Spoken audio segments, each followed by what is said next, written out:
जी मैं कहूंगा, देखिए रियल मोटिवेशन जो आपको आ सकती है वो खुद से ही आ सकती है, and that can only come through a sense of purpose.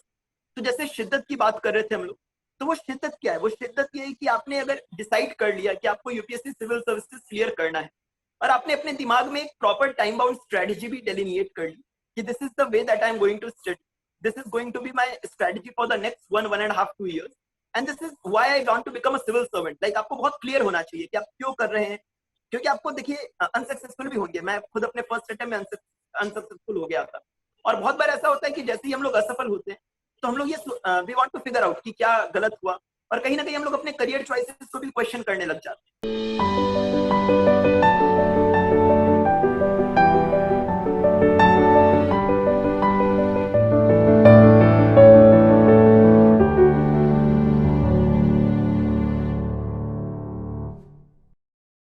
Hello, everyone, and welcome to the next episode of Chamomile Tea with Toppers, an initiative by Unacademy. And I'm the host of this episode. My name is Ashish Malik, and I'm one of the top educators of Unacademy and now also an author of the best-selling books on current affairs.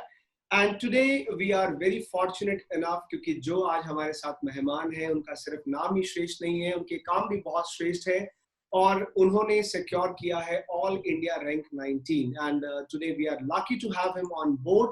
उनके साथ हम लोग बात करेंगे, उनके journey के बारे में जानेंगे, उनके एक्सपीरियंसेस के बारे में जानेंगे and I am sure you guys will have a lot to learn from Shreshth Anupam, जिन्होंने all India rank UPSC civil services 2019 में सिक्योर किया है all India rank 19 and today we are going to connect with him, चाय पे चर्चा करेंगे उनके साथ। So let's get connected to Shreshth Anupam.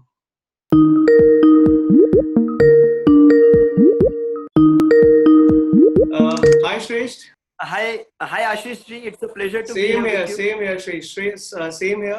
And first of all, congratulations. इतना बहुत आपने इतनी अच्छा परफॉर्म किया, इतनी बड़ी सक्सेस आपके चेहरे पे मुझे साफ नजर आ रही है खुशी, and definitely you deserve it. So congratulations first of all India rank 19 मतलब सपना होता है लोगों का कि यार बस क्लियर हो जाए, और आप ऑल इंडिया रैंक 19 के साथ में फर्स्ट ऑफ ऑल कंग्रेचुलेशंस। और thank you Ashish ji, thanks a lot for this very nice introduction, और आपके आपका इंट्रोडक्शन बहुत बड़ा है, आपका इंट्रोडक्शन इतना बड़ा है। पहले मैं अपने दोस्तों को बता दूं, जितने भी हमारे व्यूअर्स हैं उनको मैं श्रेष्ठ जी के बारे में बता दूं। ये बहुत ही मैंने शुरू में कहा था कि श्रेष्ठ पर्सनालिटी है, क्योंकि 10th से अगर आप देखोगे इनका एकेडमिक रिकॉर्ड देखेंगे, ये एकेडमिक टॉपर रहे हैं, नेशनल रैंक 2 वो भी आईसीएससी बोर्ड में इन्होंने सिक्योर किया है 10th क्लास में। 12th क्लास में he was a district topper with 96% marks in CBSE board. फिर आप गए आईआईटी दिल्ली, जहां पे 2018 में आप ग्रेजुएट हुए फ्रॉम केमिकल इंजीनियरिंग, और अब ऑल इंडिया रैंक 19। तो ये बहुत ही अमेजिंग आपका सफर है। मुझे लग रहा है कोई ऐसे फिल्म स्टार का ही इंटरव्यू है, बिल्कुल उससे कम नहीं है, और आप तो ज्यादा बड़े हीरो हैं सिविल सर्वेंट। बहुत बहुत धन्यवाद, बहुत बहुत धन्यवाद। तो पहले तो मैं आपसे ये जानना चाहूंगा, ये टॉपर्स और स्ट्रैटेजी की बातें तो हम करेंगे ही, पहले तो ये बताएं ये कोविड-19 में लॉकडाउन में क्या किया आपने, कैसा टाइम रहा क्वारंटीन का और पूरा लॉकडाउन का जो माहौल चला है, तो क्या किया आपने, कैसा रहा आपका टाइम? जी मैं घर आ गया था, जस्ट इंटरव्यू जब फिनिश हुआ था तो 18th मार्च को मेरा इंटरव्यू था, and I arrived Bhagalpur by 20th March. तो उस दिन के बाद से शुरू में तो बहुत एंग्जाइटी हुई, क्योंकि मेरा जो जनरल नेचर है, मैं लोगों से इंटरेक्ट करना बहुत पसंद करता हूँ। वहां पे जब दिल्ली में था तो दोस्त लोग थे, तो हम लोग हर दिन 5-10 दोस्त लोग बैठकर बातें करते थे आपस में। और घर आया तो क्योंकि न्यूक्लियर फैमिली है मेरी, तो लाइक एक बार इनिशियली थोड़ा सा बिल्कुल माहौल का चेंज हो गया। तो अप्रैल तक टाइम लग गया, एक एंग्जाइटी भी हो गई क्योंकि इंटरव्यू हो गया था, एंड इंटरव्यूज उसके बाद फिर जो बाकी इंटरव्यूज थे वो पोस्टपोन हो गए थे। तो आई वाज वरीड कि अब रिजल्ट्स कब आएंगे, like there was no end in sight. तो अप्रैल तक ये थोड़ा एंग्जाइटी वाला फेज चला। फिर एक बार जैसे ही मई आया और थोड़ा बहुत लोगों ने कहना शुरू किया कि अब डिले होगा, यूपीएससी का पूरा एग्जाम प्रोसेस डिले होगा, तो उसके बाद से थोड़ा एक रिलैक्सेशन भी आने लगा। तो मैंने कहा लेट्स एंजॉय दिस टाइम। तो I delve fully into TV series and novels, दोनों मुझे बहुत पसंद है। बुक्स का शौक बहुत ज्यादा रहा है, बहुत बचपन से रहा है। तो मैंने अपने आप को पूरा इमर्स कर लिया इस चीज में, और मैंने कहा रिजल्ट जब आएगा तब देखा जाएगा। मैं खुशकिस्मत था कि मेरा इंटरव्यू हो चुका था पहले।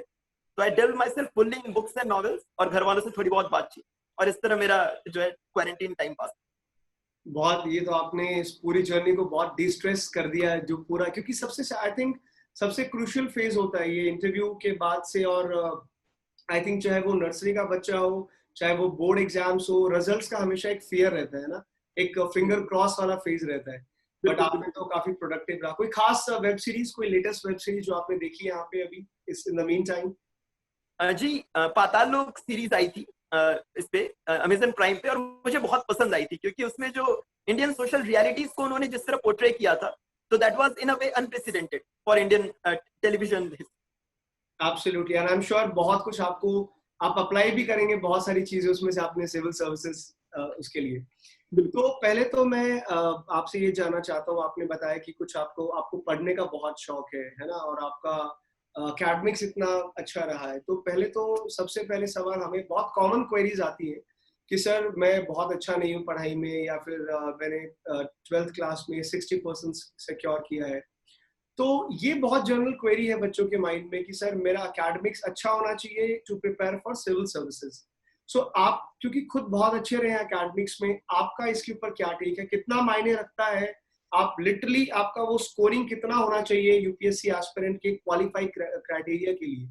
तो उस पर आप थोड़ा बताएं कि कितना मैटर करता है आपका एकेडमिक बैकग्राउंड और ये सब। जी, मैं कहूंगा कि देखिए, पास्ट रिकॉर्ड अगर आपका बहुत अच्छा रहा है, तो कहीं ना कहीं आपके माइंड में एक, मैं बोलूंगा, एक थोड़ा कॉन्फिडेंस वाली बात है। तो you are a bit more confident अगर आपका पास्ट रिकॉर्ड अच्छा रहा है। लेकिन अगर मैं इसका डायरेक्ट इम्पैक्ट की बात करूं, कहीं अगर यूपीएससी के टर्म्स में, कि यूपीएससी के इसका रिजल्ट पे अगर आपको कोई इम्पैक्ट पड़ रहा है, तो मैं कहूंगा कि नहीं, शायद रिजल्ट पे कोई इम्पैक्ट नहीं पड़ता, क्योंकि हमारे पास एग्जाम्पल्स हैं ऐसे लोगों के भी जो लाइफ लॉन्ग टॉपर्स रहे।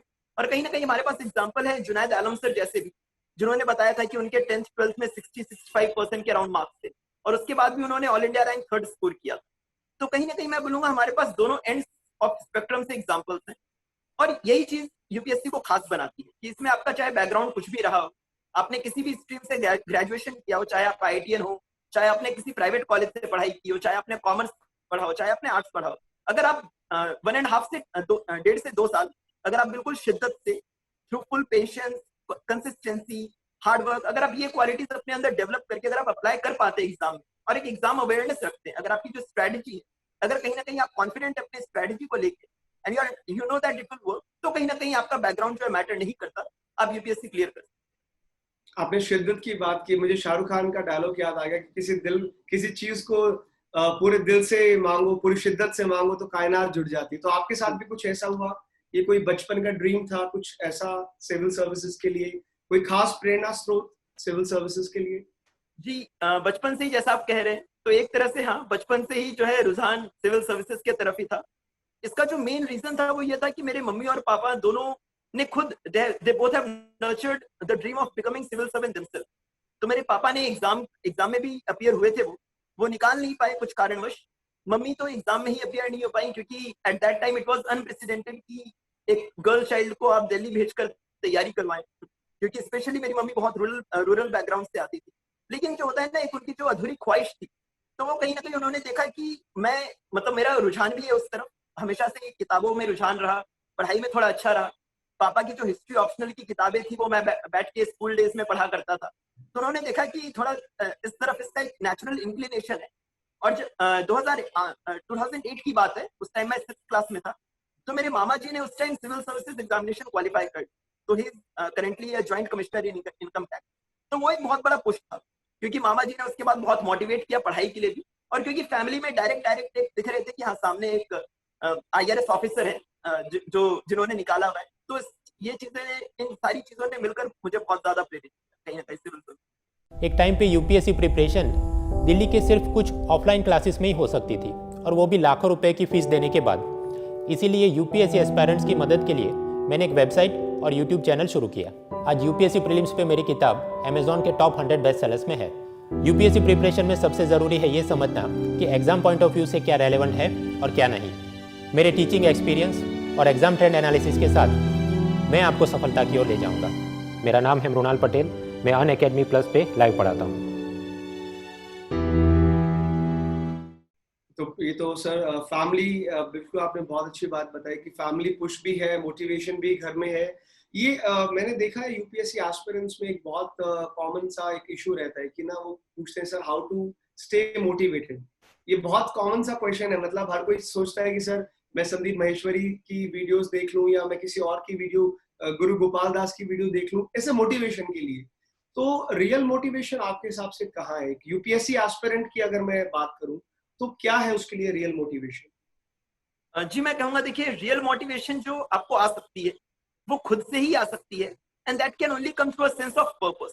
तो जैसे शिद्दत की बात कर रहे थे हम लोग, तो वो शिद्दत क्या है? वो शिद्दत ये है कि आपने अगर डिसाइड कर लिया कि आपको यूपीएससी सिविल सर्विसेज क्लियर करना है, और आपने अपने दिमाग में एक प्रॉपर टाइम बाउंड स्ट्रेटेजी भी डेलिनिएट कर ली कि this is the way that I am going to study, this is going to be my strategy for the next 1.5 2 years, and this is why I want to become a civil servant. Like आपको बहुत clear होना चाहिए कि आप क्यों कर रहे हैं, क्योंकि आपको देखिए अनसक्सेसफुल भी होंगे। मैं खुद अपने फर्स्ट अटेम्प्ट में अनसक्सेसफुल हो गया था, और बहुत बार ऐसा होता है कि जैसे ही हम लोग असफल होते हैं तो हम लोग ये we want to figure out कि क्या गलत हुआ, और कहीं ना कहीं हम लोग अपने करियर चॉइसेस को भी क्वेश्चन करने लग जाते हैं कि मैं यूपीएससी की तैयारी आखिर क्यों कर रहा हूँ, कहीं ऐसा तो नहीं कि मैं अपने मोस्ट प्रोडक्टिव ईयर्स जो है लाइफ के वो वेस्ट कर रहा हूँ।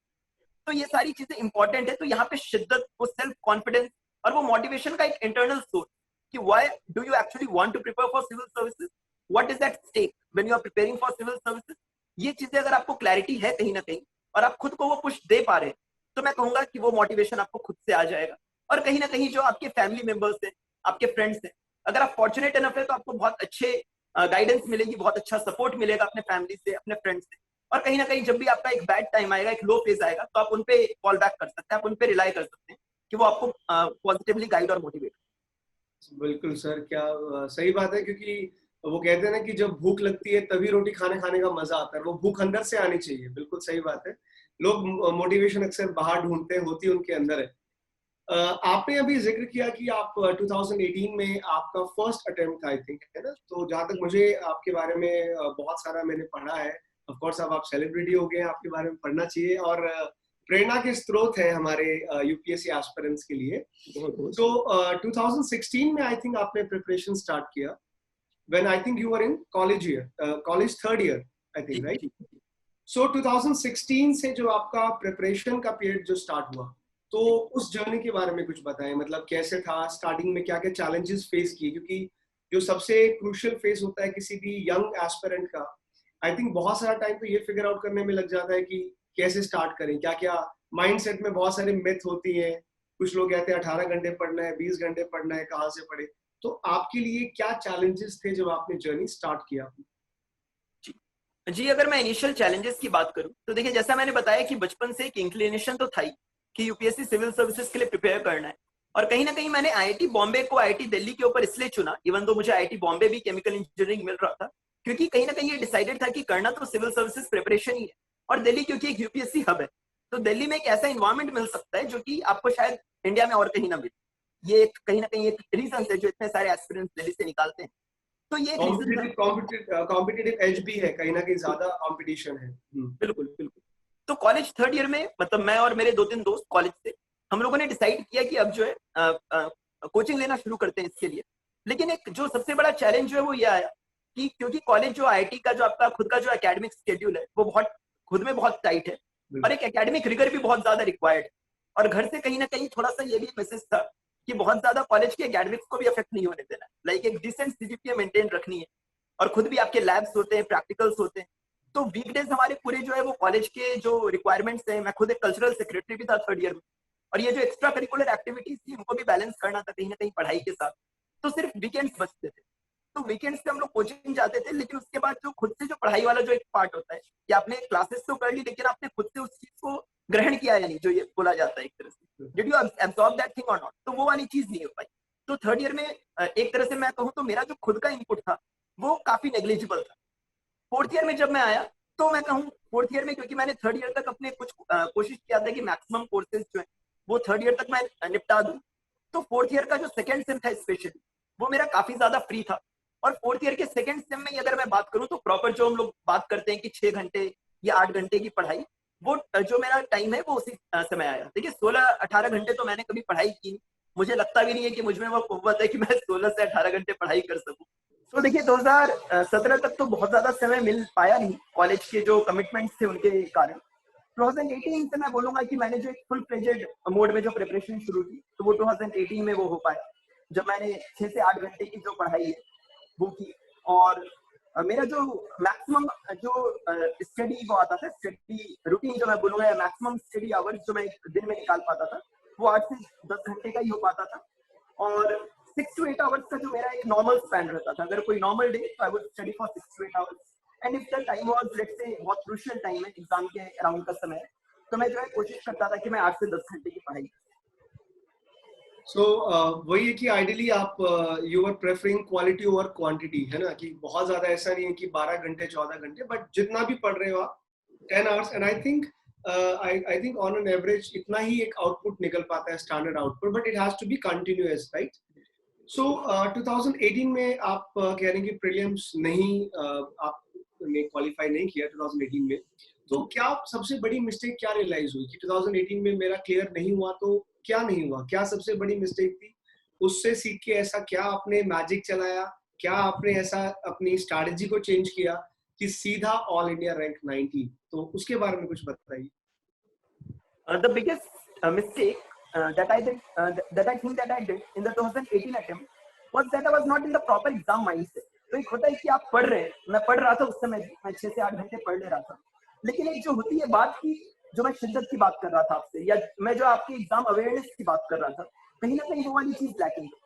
तो जैसे प्रीलिम्स उस टाइम 3 जून को था 2018 में, मुझे अभी भी याद है, और मैंने 10 दिन पहले 3 जून का ही ट्रिप का प्लान कर लिया था अपने दोस्त के साथ कि प्रीलिम्स जैसे ही खत्म होगा उसके बाद मुझे जो है मकलौडगंज जाना है। तो मैं मानता हूँ कि ये सारी चीजें, कि अब जैसे आपके एग्जाम दे रहे हैं आप, और अगर आपके दिमाग में 2 घंटे बाद जो आपको ट्रिप जाना है, अगर आप उस चीज के बारे में सोच रहे हैं, तो कहीं ना कहीं आपका एग्जाम परफॉर्मेंस जो है वो बहुत ज्यादा हैम्पर हो जाएगा। एग्जाम के 10 दिन पहले से ही जो है पढ़ाई में मन नहीं लगने लगा था, तो बस इस तरह की फीलिंग आ रही थी कि बस एग्जाम जल्दी से जल्दी आ जाए, अब तो not let's just get it done over, इस तरह वाली फीलिंग आ रही थी, इवन दो थोड़ा बहुत सिलेबस रिमेनिंग रह गया था। एक और जो बहुत बड़ी मिस्टेक थी मुझे लगता है कि मैंने टेस्ट को एग्जाम एनवायरमेंट में नहीं दिया था। तो I had given 30 to 35 test papers for prelims, लेकिन ऐसा होता था कि मैं उन्हें तब देता था जब मेरा पढ़ाई करने का मन नहीं कर रहा होता था। तो मैं कभी उन्हें शाम में दे देता था, कभी रात में दे देता था, कभी आधा अधूरा टेस्ट देकर ही छोड़ देता था। तो due to all these factors, जो एक प्रॉपर प्रिपरेशन होती है, मैं प्रिपरेशन में बोलूंगा it was very disorganised and very disoriented. और कॉलेज के भी थोड़े बहुत कमिटमेंट्स थे, आपके फेयरवेल हो रहे होते हैं, बैच फोटो शूट हो रहा होता है, तो ये सारी चीजों ने, और मैं बहुत जल्दी डिस्ट्रैक्ट हो जाता हूँ। मतलब I consider this my biggest flaw preparation के टाइम में, जो था कि डिस्ट्रैक्शंस जो है दे कम नेचुरली।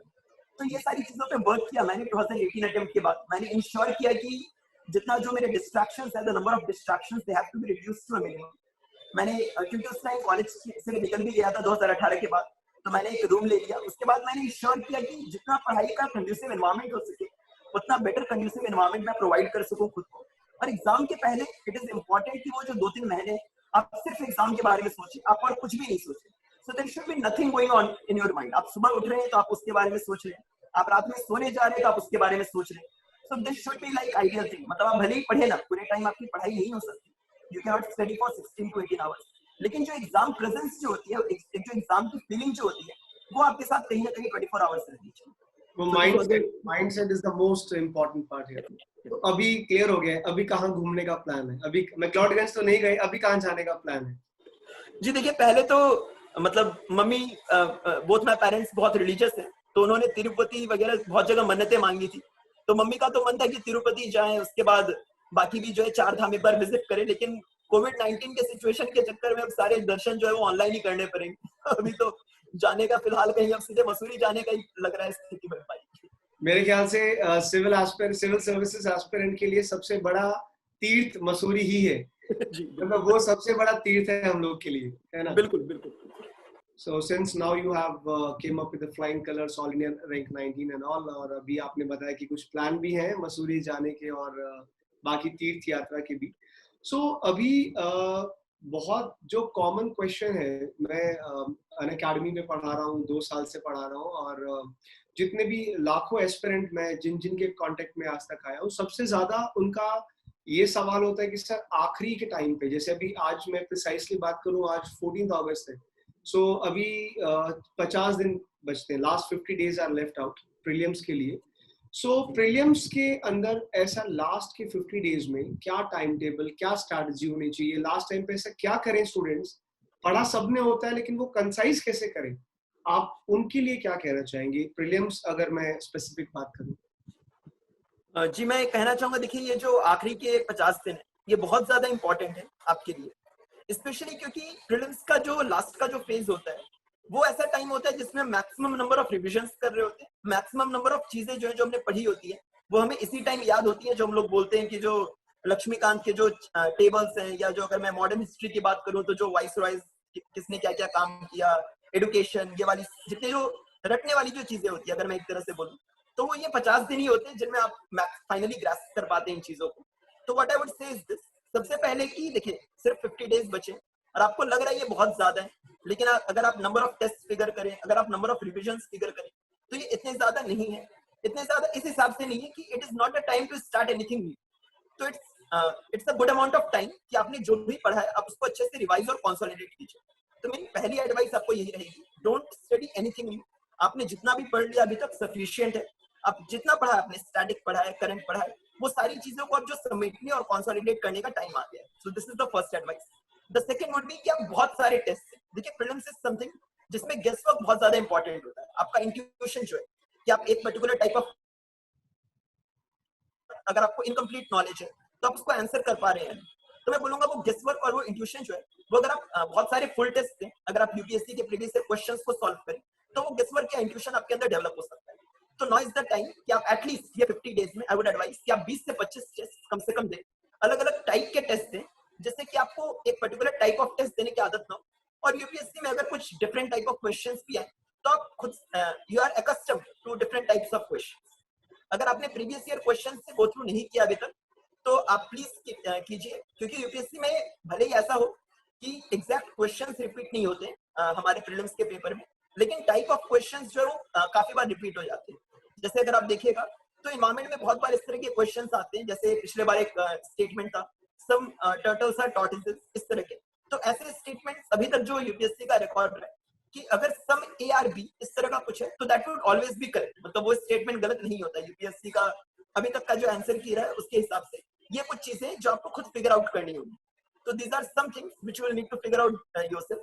और अगर मैं कहीं ना कहीं बात करूं तो these 50 days are also important कि आप अपने दिमाग को कूल रखें, क्योंकि देखिए ये आखिरी का टाइम है, तो हर कोई एंजाइटी फेस करता है, थोड़ा बहुत पैनिक सिचुएशन हर किसी के साथ अराइज होती है, लेकिन इट्स द टाइम कि आप कूल रखें खुद को, आप खुद को प्रिपेयर्ड रखें, मेंटली बहुत हाई रहें, कॉन्फिडेंट फील करें, और कहीं ना कहीं रिवीजन टेस्ट, ये जो डुअल स्ट्रेटजी है, keep revising keep giving test, keep revising keep giving test, इस चीज पे वर्क करते हैं।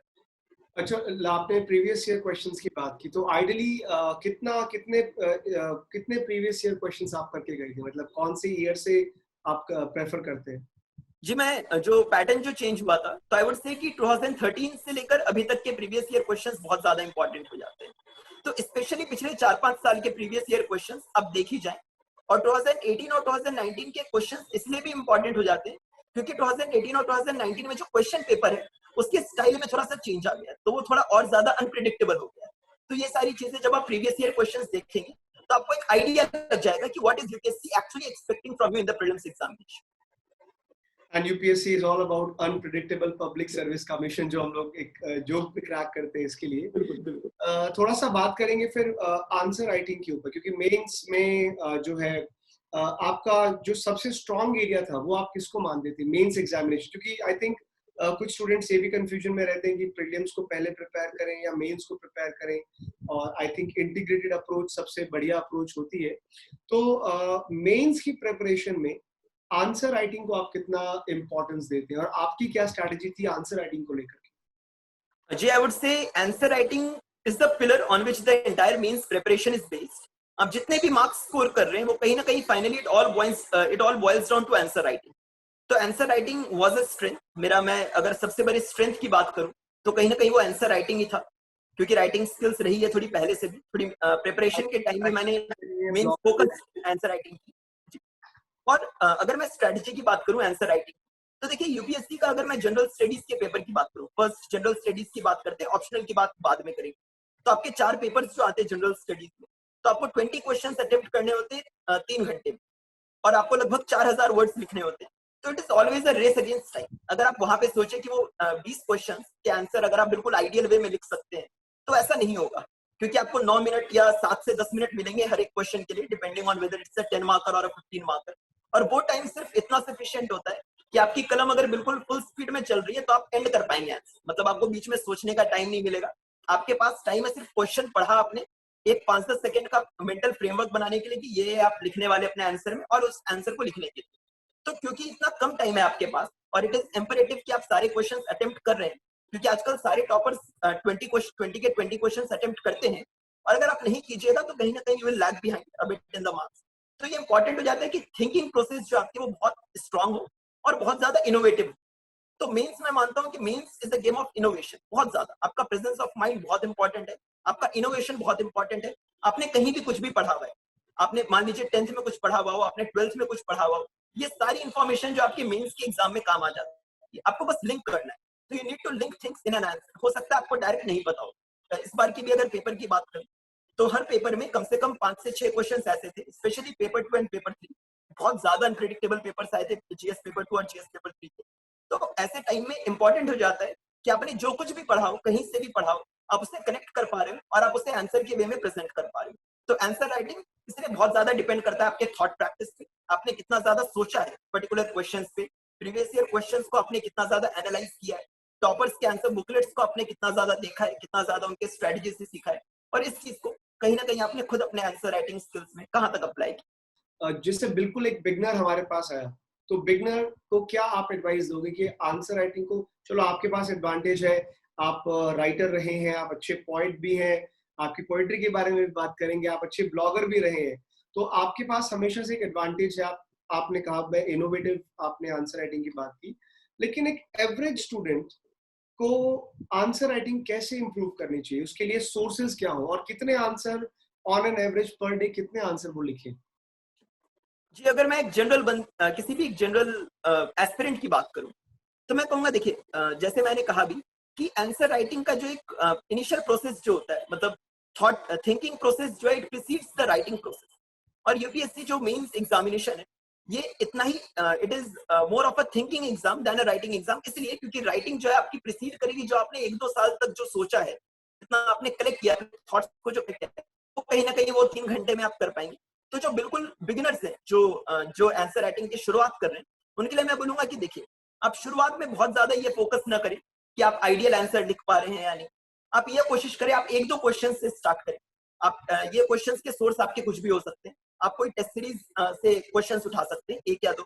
आप यूपीएससी के प्रीवियस ईयर क्वेश्चंस से 1 या 2 क्वेश्चंस पिकअप कर सकते हैं, और दिन में 1 या 2 क्वेश्चंस को आप ले और आप सोचें कि इस चीज का इंट्रोडक्शन क्या होना चाहिए, इस चीज के बॉडी में क्या क्या पॉइंट्स आना चाहिए, इस चीज का कंक्लूजन कैसा होना चाहिए। तो ये जो आप थिंकिंग प्रोसेस कीजिएगा, तो कहीं ना कहीं अगर आप इसे रिपीट करते रहिएगा, लेट से आप ये 1-2 आंसर्स डेली सोचिए और उन्हें एक रफ फ्रेमवर्क बना लीजिए। अगर आपको लग रहा है कि आप पूरा आंसर नहीं लिख पा रहे, तो आप शुरू में 10-15 दिन एक रफ फ्रेमवर्क बनाइए। उसके बाद you can graduate to writing full answers, जो आप डेली 2 या 3 क्वेश्चंस के आंसर लिख सकते हैं। और एक बार आपको जब ये लगने लगे, I think with in 3 to 4 months, आपको ये कॉन्फिडेंस आने लगेगा अपने थिंकिंग प्रोसेस पे, अपने आंसर राइटिंग पे, कि हाँ, now I can finally graduate to writing full test. तो एक बार जैसे ये कॉन्फिडेंस आता है, और ये कॉन्फिडेंस स्पेशली इंपॉर्टेंट है जैसे ही प्रीलिम्स खत्म होता है।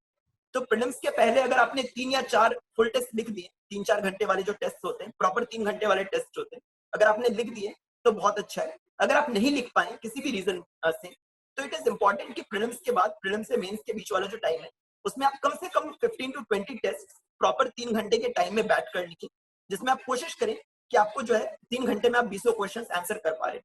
ये बहुत डिफिकल्ट होता है। शुरू में हम लोग भी जब लिखने बैठते थे, तो मुझे याद है, मैं जब अपना पहला टेस्ट दे रहा था, तो मैंने 3.5 घंटे में सिर्फ 14 क्वेश्चन लिख पाया था, और आई वाज लाइक कि ये कैसे होगा, तो 20 क्वेश्चन तो पॉसिबल ही नहीं हो पाना।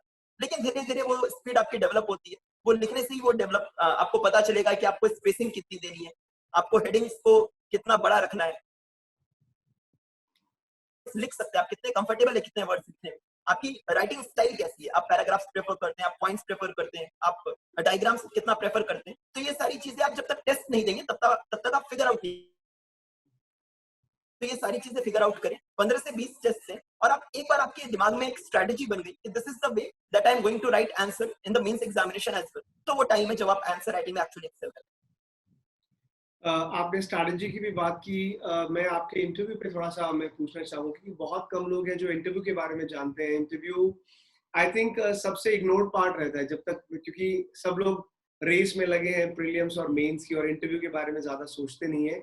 आपको आपका इंटरव्यू याद है जो 18 मार्च को आपने बताया आपका इंटरव्यू हुआ था, तो श्रेष्ठ क्या माइंडसेट था मतलब उस दिन, क्योंकि ऑलरेडी कोविड-19 वाली चीजें चल रही थी, क्योंकि आई थिंक जनवरी एंड में हम लोग बहुत सीरियस हो गए थे, फरवरी में ये चीजें फैल रही थी, तो कहीं ना कहीं वो कोविड वाली चीजें आपके माइंड में कभी इम्पैक्ट किया, उन चीजों का कभी अफेक्ट पड़ा? आपके इंटरव्यू वाले दिन क्या माइंडसेट था आपका इंटरव्यू वाले दिन? जी मैं रिलेटिवली रिलैक्स था। दो मेन रीजन है इसके पीछे। एक की जैसा हम लोग हर कोई जान रहे हैं कि कोविड-19 की सिचुएशन उस टाइम फैल रही थी, लेकिन कहीं ना कहीं हम लोग फॉर्चुनेट भी है, मैं फॉर्चुनेट हूँ स्पेशली कि 18 मार्च तक ये सिचुएशन इतनी ज्यादा एक तरह से मैं बोलूँ एक्सप्लोड नहीं की थी। तो कहीं ना कहीं ऐसा लग रहा था कि ये सिचुएशन है, लेकिन ये अभी तक हम तक नहीं पहुंच पाई है, ये मुझ तक नहीं पहुंच पाई है। तो ये एक फॉल्स सेंस ऑफ कॉम्प्लेसेंसी था, अगर मैं एक तरह से वर्ड बोलूं फॉल्स सेंस की बात करूं तो ये कॉम्प्लेसेंसी था। और कहीं ना कहीं क्योंकि मैंने बहुत सारे मॉक्स दिए थे इंटरव्यू के पहले, मैंने 15 मॉक्स दे दिए थे, तो मुझे पता था कि मैं कहाँ, what are my weaknesses, what are my strength. मुझे बहुत अच्छे रिव्यूज मिले थे अपने मॉक्स में, तो एवरीवन मतलब बहुत रेव रिव्यूज मिले थे। लोगों ने कहा था कि we are expecting to see you as one of the toppers. ये बहुत बड़ा बूस्ट था मेरे लिए, क्योंकि 2-3 जगह ये कहा गया था कि हम लोग आपका नाम जो है वो टॉप 100, टॉप 20, टॉप 50 में देखना चाह रहे हैं। और और आपने करके भी दिखाया, आप टॉप 20 में ही आके आपने दिखाया है। सभी के एस्पिरेशंस पे आप खरे उतरे, तभी आपका नाम श्रेष्ठ आई थिंक बहुत परफेक्ट सोच के रखा है पेरेंट्स ने, जी परफेक्ट ही। जी खुशकिस्मती है मेरी, मैं कहूंगा बहुत बहुत धन्यवाद आपका दोबारा से।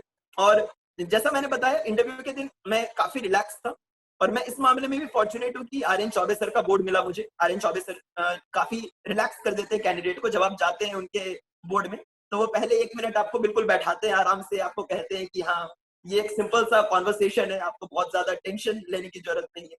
और मेरा इंटरव्यू बहुत एक्सपेक्टेड लाइंस पे चला। कोविड-19 की जैसे आप बात कर रहे हैं, तो मुझे पता था कि एक ना दो क्वेश्चंस पे जरूर पूछे जाएंगे, और मुझसे पूछा गया सोशियोलॉजिकल एनालिसिस ऑफ कोविड-19, क्योंकि सोशियोलॉजी ऑप्शनल था मेरा। उसके बाद व्हाट इज द लाइक, क्योंकि यूथ जो है वो आइसोलेशन फेस कर रहे हैं, जो घर में बंद रहने वाली जो चीज है वो उस टाइम चल रही थी, तो how should one deal with this. तो ये कुछ एरियाज थे जहां मेरे से क्वेश्चंस पूछे गए, मुझसे इंटरनेशनल रिलेशन से क्वेश्चंस पूछे गए, क्योंकि मैं बुक्स पढ़ता हूं तो मुझसे बुक्स से भी क्वेश्चंस पूछे गए। तो कहीं ना कहीं मेरा इंटरव्यू एक्सपीरियंस बहुत पॉजिटिव रहा। और इंटरव्यू के एंड में आर्यन चौबे सर ने मुझे कहा एक्सीलेंट इंटरव्यू। तो मैं कहीं ना कहीं खुश था इंटरव्यू देने के बाद कि चलो जो जितनी मेहनत की है मैंने इंटरव्यू के लिए भी, वो फाइनली सार्थक। तो ये वाला जो पूरा फेज आपने बताया, इंटरव्यू का फेज था, फिर कोविड-19 का आपने बताया, सोशियोलॉजी ऑप्शनल, तो देखिए कहीं ना कहीं सिमिलर अभी भी स्टूडेंट्स ये बहुत ज्यादा अनसर्टिनिटी से गुजर रहे हैं। एक बार हमारा बहुत रेयर ऐसा होता है कि यूपीएससी का एग्जाम पोस्टपोन नहीं होता है। UPSC is not like state public service commission जहाँ एग्जाम का नहीं पता होता, और बहुत rarest of the rare cases हुआ जहां अभी एग्जाम पोस्टपोन हुआ। लेकिन जो अभी आप सिचुएशन देख रहे हैं, नंबर ऑफ केसेस जिस तरह से बर्स्ट कर रहे हैं, तो अभी भी स्टूडेंट बहुत अनसर्टिनिटी में जी रहे हैं। तो अभी भी स्टूडेंट्स, बहुत सारे स्टूडेंट हमारे ऐसे हैं जिनको नहीं पता कि एग्जाम की तैयारी करें या ना करें, एग्जाम फोर्थ को भी होगा या नहीं होगा। तो ऐसी सिचुएशन में कैसे डील, मतलब अगर आप यहाँ होते सिचुएशन में, तो आप कैसे, क्या आपकी स्ट्रैटेजी होती, मतलब इस पर्टिकुलर टाइम को आप कैसे, क्या मैसेज उनको देंगे स्टूडेंट्स को? जी देखिए, बिल्कुल सही बात कह रहे हैं आप कि कोविड-19 ने जो नॉर्मल लाइफ हम लोग जो इमेजिन किया करते थे, मतलब हमारे जनरेशन ने, क्योंकि ऐसा कुछ देखा नहीं है अभी तक कभी भी, तो एक जो नॉर्मल लाइफ की डेफिनेशन ही चेंज कर दी है, जो पूरा कोविड-19 का इम्पैक्ट रहा है। अगर मैं सोसाइटी पे बात करूं, एस्पिरेंट्स के लिए ये वाली जो चीज है ये और ज्यादा डिफिकल्ट हो जाती है, क्योंकि आप ऑलरेडी एक थोड़ा आपका जो मेंटल स्पेस जो होता है वो एग्जाम के चक्कर में थोड़ा बहुत तो आपका एक बर्डन रहता है। ये देखिए, कोई भी कितना भी रिलैक्स्ड रहे, there is always some amount of tension, जो कि एक ऑप्टिमम अमाउंट ऑफ एंजाइटी भी हम लोग बोलते हैं, तो वो थोड़ी बहुत रहती है। और कोविड-19 का सिचुएशन जो है कहीं ना कहीं उस चीज को थोड़ा डिसरे में थ्रो कर देता है। तो इसके लिए अगर मैं यहाँ पे रहता, अगर मैं दोबारा तैयारी कर रहा होता, तो मैं अपने आप को जितना आइसोलेट कर सकता, जितना इंसुलेट कर सकता, एक तरह से ये जो एक्सटर्नल इंफॉर्मेशन है या एक्सटर्नल इन्वायरमेंट है उससे उतना ज्यादा इंसुलेट करता। मैं खुद को ये अश्योर करता कि ये ऐसी चीज है जिसपे मेरा या फिर किसी का भी बस नहीं चल सकता। सो कोविड-19 is something which is totally beyond my control. और मैं कहीं ना कहीं ये खुद को फॉर्चुनेट मानता कि मैं यूपीएससी सिविल सर्विसेज की प्रिपरेशन कर रहा हूँ रादर देन किसी स्टेट एग्जामिनेशन की, क्योंकि उसमें अनप्रेडिक्टेबिलिटी का जो लेवल है वो बहुत ज्यादा बढ़ जाता है। यूपीएससी में फिर भी काफी हद तक आप प्रिडिक्टेबिलिटी मान सकते हैं, मतलब अगर उन्होंने कोई डेट दी है तो you can be Fairlie certain कि वो वाली डेट पे एग्जाम होगी। तो मैं खुद को इन पॉजिटिव से मोटिवेट करता, और मैं खुद का जो मेरा फोकस है मैं टोटली एग्जाम पे रखता। मैं खुद को यही कहता कि एग्जाम्स अगर पोस्टपोन हो भी जाए तो हो जाए, बट करेंटली मेरे को जो अभी सामने जो डेट आई है मुझे उसी पर फोकस करना है, मुझे उसी के हिसाब से तैयारी करनी है।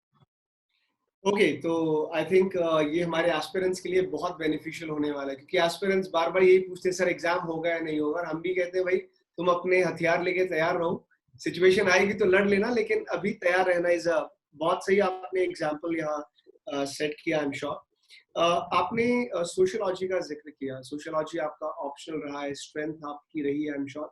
तो सबसे कॉमन क्वेश्चन जो हमारे एस्पिरेंट्स के मन में होता है कि सर ऑप्शनल चूज कैसे करें। मतलब बहुत सारे, ये तो मेरे ख्याल से अगर मेरे को दिन में 500 मैसेज आते हैं तो 400 इसी के ऊपर होते हैं कि सर ऑप्शनल कैसे चूज करें। तो ये क्या माइंडसेट होता है, मतलब आप एस्पिरेंट आप रहे, आप टॉपर भी हैं, तो वो एक माइंडसेट क्या है ऑप्शनल चूज करने के लिए, क्या होने चाहिए आपके पैरामीटर्स, उसके बारे में आप क्या कहेंगे? जी मैं बोलूंगा, देखिए ऑप्शनल चूज करना सबसे पहले तो मैं बोलूंगा कि एक बहुत इंडिविजुअल डिसीजन होता है। तो कहीं ना कहीं आप इन चीजों पर बहुत ज्यादा फोकस ना करें कि ट्रेंड्स क्या चल रहे हैं, या फिर अगर मान लीजिए लेट्स से किसी टॉपर ने किसी ऑप्शनल में 350 या 360 स्कोर कर दिया, तो आपको सिर्फ इतना पता है, आपको ये पता है कि उस टॉपर ने इतना स्कोर किया, लेकिन आपको कहीं ना कहीं ये नहीं पता कि उस टॉपर की स्ट्रेंथ क्या थी। क्या वो उस टॉपर ने उस सब्जेक्ट को बचपन से ही क्या वो उसमें मतलब एक्सेल करता था, उस टॉपर ने कितना टाइम तक प्रिपेयर किया उस ऑप्शनल को। तो मैं कहूंगा कहीं ना कहीं लोगों के जो मतलब ट्रेंड्स होते हैं एक तरह से ऑप्शनल के, बहुत ज्यादा ट्रेंड्स पर न जाए। The first level of analysis should always be कि आपका इंटरेस्ट कहाँ लाई कर रहा है। So what is your subject of interest, ये इसलिए इतना ज्यादा इंपॉर्टेंट है क्योंकि optional is something which you are going to study a lot. Exam में भी वो आपके 500 मार्क्स कॉन्स्टिट्यूट करेगा मेंस में, और वो आप बहुत ज्यादा पढ़िएगा, एक्सटेंसिवली पढ़िएगा। तो आप कोई ऐसा सब्जेक्ट एज एन ऑप्शनल नहीं रख सकते जो आपको, जिसमें आपको इंटरेस्ट ना हो, या जिसमें आपको लग रहा हो कि आप कहीं ना कहीं आपका वो एरिया नहीं है, मतलब this is not something which you are comfortable with. तो एक कंफर्ट या इंटरेस्ट जो है, जिसको स्ट्रेंथ भी अगर आप बोल सकते हैं, तो ये फिगर आउट करना बहुत इंपॉर्टेंट होता है। दूसरी चीज जो है मैं ये बोलूंगा कि जो एक इंपॉर्टेंट हो जाती है ऑप्शनल में, जो सेकेंडरी फैक्टर्स है, कहीं ना कहीं इंटरेस्ट या कंपिटेंस या strength is the primary factor. The secondary factors are कि रिसोर्सेज क्या क्या अवेलेबल है उसके लिए। तो अगर आप कोचिंग लेना चाह रहे हैं तो आप ये पता कर सकते हैं कि उसके लिए कौन सी कोचिंग बेस्ट है, क्या उसके लिए अच्छी गाइडेंस अवेलेबल है, क्या उसके लिए रिसोर्सेज जो है बुक्स नोट्स क्या वो मार्केट में अवेलेबल है। ये सारी चीजें आप देख सकते हैं। आप ये भी देख सकते हैं कि वो ऑप्शनल आपका, जैसे मान लीजिए अगर आप एक वर्किंग प्रोफेशनल है और आप कोई ऐसा ऑप्शनल चूज कर लेते हैं जिसमें जो टाइम टू प्रिपेयर है वो थोड़ा रिलेटिवली ज्यादा है। फॉर एग्जांपल अगर मैं मैथ्स की बात करूं तो मैथ्स को प्रिपेयर करने वाले जनरली एस्पिरेंट्स का ये व्यू रहता है कि मैथ्स को प्रिपेयर करने के लिए 1 साल के अराउंड का टाइम लग जाता है। तो अगर आप let's say next year appear कर रहे हैं और आपके पास टोटल मिलाकर ही 1 साल है, तो आप मैथ्स जैसे ऑप्शनल शायद आप प्रिपेयर नहीं कर पाए जो आपका लिमिटेड टाइम फ्रेम है उसके लिए। तो इस हिसाब से आप अपने पास रिसोर्सेज देखें कि आपके पास क्या क्या रिसोर्सेज है, क्या आपके पास टाइम है, क्या आपके पास इतनी एनर्जी है, क्या आपके पास, अगर मैं बात करूं ऑनलाइन या ऑफलाइन वाला जो अवेलेबिलिटी है, क्या आप वो अफोर्ड कर सकते हैं। तो ये सारी चीजें आपके पास दिमाग में रहना इंपॉर्टेंट फैक्टर्स हैं। ये सारी चीजें मिलाकर आप फाइनली डिसाइड कर सकते हैं कि आपको क्या ऑप्शनल है। बिल्कुल, और आई एम श्योर ये एस्पिरेंट्स जो है इनको बहुत सारा यहाँ से क्लैरिटी आपके उससे मिला होगा। आपने सोशियोलॉजी आपने यहाँ पे चूज किया, तो क्या आपकी स्कोरिंग क्या रही ओवरऑल ऑप्शंस एंड ऑल की? आपका सबसे जी अभी मार्क्स रिलीज नहीं हुए फाइनली। मैं एक्सपेक्ट कर रहा हूँ कि 300 प्लस स्कोर रहा होगा मेरा सोशियोलॉजी में, लेकिन क्योंकि अभी यूपीएससी ने फाइनल मार्कशीट रिलीज नहीं की है। अच्छा, ये एक्सपेक्टेड था श्रेष्ठ की इतनी बड़ी अचीवमेंट मिल जाएगी, मतलब टॉप 20 में ही आ जाऊंगा, ऐसा कुछ एक्सपेक्टेड था या बहुत सरप्राइजिंग हुआ? मैं आपकी मेहनत पे शक नहीं कर रहा, लेकिन टॉप 20 आना अपने आप में बहुत बड़ी अचीवमेंट है। तो कुछ जी ऐसा अगर सच कहूँ, जी अगर सच कहूँ तो हाँ, मैं एक्सपेक्ट कर रहा था जब मैं घर आया था। तो और इसके पीछे रीजन ये है कि मैंने पिछले साल जितने भी टॉपर्स थे, तो मैंने मार्क्स का बहुत अच्छे से, मेरे बहुत सारे दोस्तों ने भी मेंस का एग्जाम दिया था उन्होंने, मैंने उनसे बहुत ढंग से पूछा था कि किस तरह के आंसर्स लिख के आए हो, कितने क्वेश्चंस अटेम्प्ट करके आए हो, उनके मार्क्स को अच्छे से एनालाइज किया था मैंने। तो मेरे को एक फेयर आइडिया लग गया था बहुत सारे टेस्ट देते देते, लोगों के आंसर कॉपीज पढ़ते पढ़ते, कि क्या कहीं ना कहीं एग्जाम की रिक्वायरमेंट है और किस तरह के आंसर्स अगर मैं लिखूंगा तो मुझे एग्जाम में अच्छा स्कोर मिल सकता है। जीएस हमेशा से एक स्ट्रॉन्ग पार्ट था मेरा, ऐसे क्योंकि मैं लिखता हूँ, मैंने ब्लॉगिंग भी की हुई है, पोएट्री भी थोड़ा बहुत करता हूँ, तो ऐसे को लेके भी मैं फेयरली कॉन्फिडेंट था कि ऐसे में भी मेरा स्कोर जो है वो अच्छा खासा हो जाना चाहिए। ऑप्शनल भी मैंने स्ट्रॉन्ग कर लिया था। ऑप्शनल पेपर 2 कहीं न कहीं एक ऐसा एरिया था जो मैं बोल सकता हूँ मेरा पूरे प्रिपरेशन में अगर कहीं न कहीं एक वीक एरिया था, हल्का-सा वीक, स्लाइटली वीक एरिया, तो ऑप्शनल का पेपर 2 था। कहीं न कहीं शायद एग्ज़ाम में भी उसमें एग्ज़ाम में भी कहीं न कहीं वो शायद हल्का-सा उसने मार्क्स को पुल डाउन किया हो। और चूंकि इंटरव्यू भी इतना अच्छा हुआ, इंटरव्यू में भी एंड में आर्यन चौबे सर ने एक्सीलेंट इंटरव्यू कहा, तो मैंने जो अपने मार्क्स की एनालिसिस की थी, तो मुझे लग रहा था कि मुझे 1050 प्लस मार्क्स जो है वो आने ही चाहिए, ये मेरी एक्सपेक्टेशन थी। और उस हिसाब से मैं एक सिंगल डिजिट या टॉप 20 रैंक एक्सपेक्ट कर रहा था। तो मैंने अपने पेरेंट्स को भी बोला था, जैसे मम्मी पापा ने पूछा कि क्या रैंक सोच रहे हो, मतलब दिमाग में क्या लग रहा है, तो मैंने कहा पापा सिंगल डिजिट जैसा रैंक लग रहा है, मतलब दिमाग में 4 या 5 वाली फिगर जो है वो दिमाग में घूम रही है। तो कहीं न कहीं वो टॉप 20 वाली रैंक आ भी गई, इसके लिए बहुत शुक्रगुज़ार हूँ। पेरेंट्स का क्या रिएक्शन था? सबसे पहले आपने किसको बताया रिजल्ट? जी मैं रूम में था और मेरी दीदी मेरे बगल में थी। पेरेंट्स दूसरे रूम में थे, वो मॉर्निंग का नैप ले रहे थे। 11:30 बजे के अराउंड रिजल्ट आया था। तो जैसे ही रिजल्ट आया तो मैंने शुरुआत से देखना शुरू किया, क्योंकि मैंने आपको बताया मैं अच्छी रैंक एक्सपेक्ट कर रहा था। तो पहले जब 8-10 नामों में नहीं दिखा तो मैं थोड़ा चिंतित सा हो गया। मैंने कहा कि ये तो लग रहा है जो मैंने सोचा था उसके अकॉर्डिंग हुआ नहीं। तो मैंने कहा बस नाम सर्च करते हैं। अब जो है इतनी पेशेंस नहीं बची मुझ में कि अब मैं एक-एक नाम करके देखते रहूँ। तो मैंने नाम सर्च किया और फिर श्रेष्ठ अनुपम मैंने देखा, अच्छा जस्ट नीचे जो है जहाँ मैं था उसके थोड़े ही नीचे श्रेष्ठ अनुपम है और 19वीं नंबर पे वो दिखा रहे हैं। तो मैं बहुत खुश हुआ। लाइक वो फीलिंग एक्सप्लेन नहीं की जा सकती उस समय। वो आपके मैंने दीदी चेहरे से दिख रही है अभी, चेहरे से वो सेम मुझे लग रहा है आप फिर से जी रहे हैं उस फेज को दोबारा। जी, बिल्कुल, बिल्कुल। और मैंने दीदी को बताया तो दीदी ने कहा कि बिल्कुल, मतलब दीदी भी लाइक उछलने लग गई बिल्कुल। जो एक होता है ना कि प्रॉपर खुशी से उछलने वाला। और फिर मैंने पेरेंट्स को बताया तो वो जस्ट उस टाइम होता है लाइट स्लीप में जा मैंने बताया तो दोनों बिल्कुल ऐसे होता है ना कि आपने किसी को चौंका दिया हो ऐसा। तो बिल्कुल वो चौंक के उठे और पापा आए, पापा ने मुझे गले से लगा लिया। पापा ने कहा मतलब ये इससे ज़्यादा खुशी का दिन मेरे लिए कुछ नहीं हो सकता। मम्मी सीधे जो है भगवान जी की मूर्ति के पास गई और मम्मी ने सीधे वहाँ पर माथा टेका अपना। तो मतलब वो जो एक पूरा मोमेंट जो था, तो वो मोमेंट मेरे हिसाब से बहुत कम मौके ऐसे आएँगे लाइफ में शायद जब वो मोमेंट रेप्लिकेट हो दोबारा।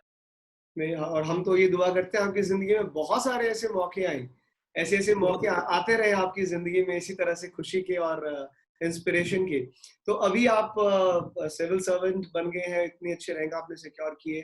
क्या प्लान है? मतलब सबसे पहले क्या चीज़ है जो आप करना चाहेंगे? अभी क्या प्लान है आपके माइंड में? नेक्स्ट क्या? What next? जी, मैंने बिहार को अपना फर्स्ट जो होम स्टेट है मेरा, उसी को अपना फर्स्ट प्रेफ़रेंस भरा है।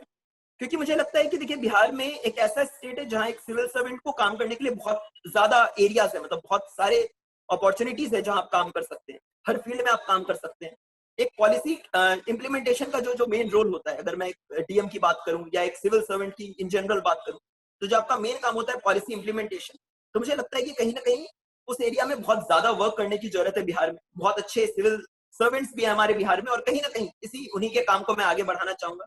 जिस भी डिस्ट्रिक्ट का मुझे कार्यभार सौंपा जाए या जिस भी डिपार्टमेंट का मुझे कार्यभार सौंपा जाए, तो मैं कोशिश करूँगा कि चाहे गरीब से गरीब कोई व्यक्ति हो, चाहे कितना भी मतलब कोई कितना भी मार्जिनलाइज्ड सेक्शन से आ रहा हो, हर किसी की जो प्रॉब्लम है, जहाँ तक मुझसे पॉसिबल हो सके, मैं वहाँ तक सॉल्व करूँ। ये इंश्योर करूँ कि कोई भी गवर्नमेंट पॉलिसी है, कोई भी वेलफेयर स्कीम है, तो हर जो उसका बेनिफिशियरी है, जो बेनिफिशियरी होना चाहिए, तो उस हर बंदे को उसका फ़ायदा मिल रहा हो उस स्कीम का। तो ये मेरी प्रायोरिटी रहेगी कि ये जो हर व्यक्ति को कहीं न कहीं जो सरकार की जो जितनी भी हमारी वो है सर्विसेज़ हैं, उनका फ़ायदा मिल सके और कहीं न कहीं मैं इस काम में कुछ सहयोग कर सकूँ। और हमें पूरा यकीन है आप करेंगे। हमें सिर्फ बिहार को नहीं, हमारे पूरे देश को आपसे बहुत सारी उम्मीदें भी हैं। आप जी, ज़रूर ये सब करके दिखाएँगे। तो आप पोएट भी हैं और मैं ये सवाल तो मेरे ज़हन में तब से है क्योंकि मैं खुद भी थोड़ा बहुत लिखने का शौक रखता हूँ। तो मेरे दिल में बहुत टाइम से था कि श्रेष्ठ से ज़रूर एक अच्छी-सी कविता ज़रूर सुनी जाए। एक अच्छी, जो आपको लगे बेस्ट, एक आप ज़रूर अपने कुछ क्योंकि एस्पिरेंट्स को थोड़ा-सा लाइट नोट भी ज़रूरी है और आपका ये बहुत हिडन टैलेंट है। तो आप बताएँ ज़रा अपना कुछ अच्छी सी एक छोटी-सी अपनी कविता ज़रूर सुनाएँ। जी, ये कविता मैंने अकेलेपन पर लिखी थी। तो ये कोविड-19 का जो टाइम था उस समय ये और भी ज़्यादा रिलेवेंट हो गई थी। तो पूरी कविता तो 12 स्टैन्ज़ास की है, तो मैं पूरी कविता तो ना सुनाऊँ, लेकिन मैं 3-4 फिर भी आपको जो 3-4 पैराग्राफ सुनाने की कोशिश करता हूँ। तो कविता कुछ इस तरह है कि उसे दूर से ही मत भगाओ, उसे दूर से ही मत भगाओ, पास तो आ जाने दो, मन हल्का कर ले वो अपना, कुछ बातें तो बतलाने दो। तुम्हारे समूह का नहीं है वो, तुम्हारे समूह का नहीं है वो, अलग है, अनजान है, तुम्हारे नजर में तो वह बस एक बिन बुलाया मेहमान है। मन चाहेगा उसका मजाक उड़ाना, मन चाहेगा उसका मजाक उड़ाना, हो सके तो बख्श देना, उस पर हंसने के बजाय थोड़ा उसके साथ हंस लेना। जी, क्या इसी बात तरह है, कविता क्या बात चलते। है। ये कविता भी श्रेष्ठ है, आपका नाम भी श्रेष्ठ है। और आखिरी में हमारे यूपीएससी बहुत सारे एस्पिरेंट आपको रोल मॉडल मानते हैं, एंड आई एम श्योर इस इंटरव्यू के बाद आप और भी ज्यादा ऑडियंस को रीच आउट करेंगे। तो जितने भी सिविल सर्वेंट्स हैं, अच्छा पहले तो आप ये भी जरूर बताएं, क्योंकि सिविल सर्वेंट्स बहुत हैं, आई मीन सिविल एस्पिरेंट्स बहुत हैं और सर्वेंट्स बहुत कम है। तो ये टॉपर या एक सिविल सर्वेंट और एस्पिरेंट को क्या चीजें अलग अलग करती है? मतलब टॉपर को बाकी एस्पिरेंट्स कैसे अलग हो जाते हैं? क्या करना चाहिए जो हम सिर्फ एस्पिरेंट बन के ना रह जाए, हम उस फाइनल लिस्ट में आए? तो वो क्या एक मैसेज अगर आप देख सके हमारे यूपीएससी एस्पिरेंट्स के लिए। जी, मैं कहना चाहूंगा जो सबसे इंपॉर्टेंट फैक्ट है जो मैंने रियलाइज किया है, क्योंकि मैं दोनों एंड्स ऑफ स्पेक्ट्रम पे रहा हूँ। 2018 में मेरा प्रीलिम्स भी क्लियर नहीं हुआ था और इस बार फाइनली AIR 19 भी अचीव किया है मैंने। तो मेरे हिसाब से जो सबसे बड़ा डिफरेंस है एक टॉपर और एक एस्पिरेंट में, वो ये है कि एक टॉपर को अपने आप पर बहुत ज्यादा भरोसा रहता है। He is fully confident in his strategy, जो स्ट्रैटेजी वो अप्लाई करने वाले हैं। एक बहुत रूटीन बेस्ड प्रिपरेशन होती है उनकी, जिनमें उनको पता होता है कि वो कितने बार रिविजन्स करेंगे, कितने बार कितने टेस्ट देंगे, क्या क्या एरियाज है जहां पर उन्हें ज्यादा फोकस करना चाहिए, क्या क्या एरियाज है जहां पर उनका अगर कम टाइम भी दिया तो वो मैनेज कर लेंगे। और एक खुद का जो स्ट्रेंथ्स और वीकनेसेस होती है उनके बहुत ज्यादा एक होती है ना, बहुत ज्यादा अंडरस्टैंडिंग होती है अपने खुद के स्ट्रेंथ्स पे, अपनी खुद के वीकनेसेस पे, जिससे कि एग्जाम में वो अपने स्ट्रेंथ्स एरिया को मैक्सिमाइज कर सके। तो इसी चीज पे अगर मैं एक एग्जांपल दूं, तो बहुत सारे टॉपर्स मेरे से पहले ऐसे भी थे जिन्होंने एग्जाम्स में डायग्रामेटिक रिप्रेजेंटेशन का बहुत ज्यादा यूज किया था, बहुत ज्यादा डायग्राम्स भी बनाए थे, बहुत ज्यादा पाई चार्ट्स बनाए थे। मैंने ये बहुत पहले ये फिगर आउट कर लिया था कि मैं जो है लिखने का शौकीन हूँ और डायग्राम्स जो है कहीं ना कहीं मेरा वीक एरिया है।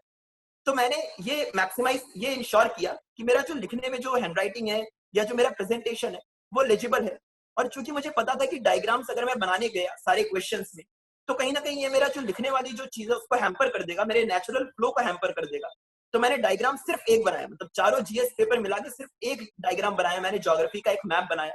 और वो भी इसलिए क्योंकि उस क्वेश्चन में डायरेक्टली लिखा हुआ था कि आप मैप के थ्रू जो है इस चीज को एक्सप्लेन करें। तो मैं यही कहूंगा कि आप आइडेंटिफाई करें अपने स्ट्रेंथ्स को, आप किस तरह के आंसर्स लिखना पसंद करते हैं, कि आपको पॉइंट्स फॉर्म पसंद है, कि आपको पैराग्राफ पसंद है, कि आप आंसर पर 1 मिनट सोचकर अगर आप लिखें तो क्या आप बेहतर लिख पाते हैं, कि आपको डायग्राम्स बनाना पसंद है, कि आप छोटे पॉइंट्स लिखना चाहते हैं या आप लंबे सेंटेंसेस लिखना चाहते हैं, क्या ऐसे में आपका जो फ्लो है वो कंटेंट बेस्ड फ्लो आता है या फिर वो एक नेचुरल स्टाइल वाला बेस्ड फ्लो आता है।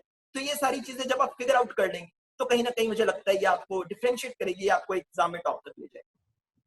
आई एम श्योर ये बहुत पावरफुल और बहुत ही सिंपल भी है और बहुत पावरफुल भी आपने जो है मैसेज दिया है हमारे यूपीएससी एस्पिरेंट्स को। तो सुनिए श्रेष्ठ जो कह रहे हैं आपके लिए और आप ही लोगों के लिए ये इंटरव्यू है। और अब हम ये बहुत ही अमेजिंग आपके साथ कॉन्वर्सेशन रहा और मेरा मन तो कर रहा है और भी लंबा कॉन्वर्सेशन चलता रहे। इतना कुछ आपके बारे में जानने को मिल रहा है, इतनी सारी चीजें हमारे एस्पिरेंट्स को जानने को मिल रही है। लेकिन अब हम जरा लास्ट फेज की तरफ चलते हैं। इस पूरे कॉन्वर्सेशन के हमारा सबसे इंटरेस्टिंग फेज होता है, मैं आपको बता दूं, ये हमारा फेज होता है रैपिड फायर का, ठीक है। क्योंकि आप लिखने में बहुत अच्छे हैं तो मैं थोड़ा सा आपको फंसाने की कोशिश करूंगा। मैं चाहूंगा कि आप आंसर शॉर्ट में दीजिए, आप आंसर लॉन्ग आंसर मत दीजिए, ये प्रीलिम्स टाइप के आंसर होंगे। और रैपिड फायर है, जो पहली चीज आपके जो भी आपके माइंड में आए आप बताइएगा। कुछ क्वेश्चंस है मेरे पास आपके लिए इस पर्टिकुलर रैपिड फायर के लिए, तो क्या आप तैयार हैं श्रेष्ठ? जी, मैं तैयार। चलिए, सबसे पहले मैं आपसे पूछूंगा सिविल सर्विसेज क्या है? Power, prestige, money? आपके prestige. Prestige, wonderful. If not civil servant then what? Writer. Definitely. Tea और coffee? Tea. Tea. Okay, biggest mistake you have ever done as per you? Biggest mistake of your life as of now? Choosing IIT Delhi as my college. That was your biggest mistake. Yeah, I should not have taken science stream. I should have chosen literature or art stream. That was my strength. Okay, now that makes sense. Okay, favorite writer, Salman Rushdie. favorite author or writer all times. Salman Rushdie. Salman Rushdie. Last book that you have read. The Amber Spyglass. So it's a 3-part series by Philip Pullman. His Dark Materials. So I was reading that trilogy. Oh, great. Proudest moment apart from this great success. The proudest moment. I would say the results of 10th class when I was the second national topper. Oh, that's really awesome. What excites you most these days? The possibility to interact with new people in Mussoorie and to make new friends. Great, awesome. If you would have a chance to have a coffee with someone from the past, अगर आपको मौका मिले तो past में जाकर के किसी के साथ coffee पीने का, who it would be? Winston Churchill. Winston Churchill. Great. If you had one superpower, then what it would be? Going into the dreams of people and knowing what they are dreaming of. That's amazing. That's why I think you are so good with the fantasy literature these days. You are very much into science fiction. Okay, last question of the rapid fire. You have to rate the host of this interview, scale 1 to 10. 9. Okay, that's great. Amazing.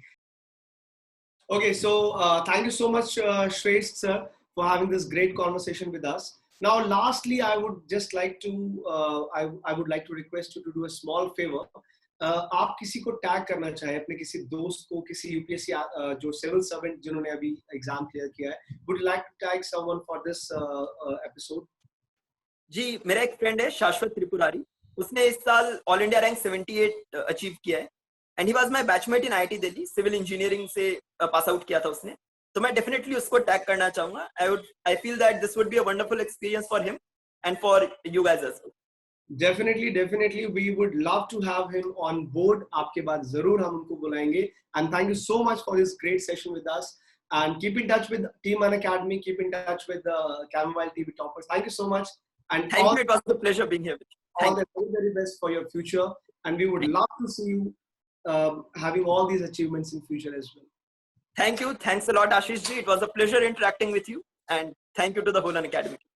Same here, sir. Thank you so much. To life and freedom.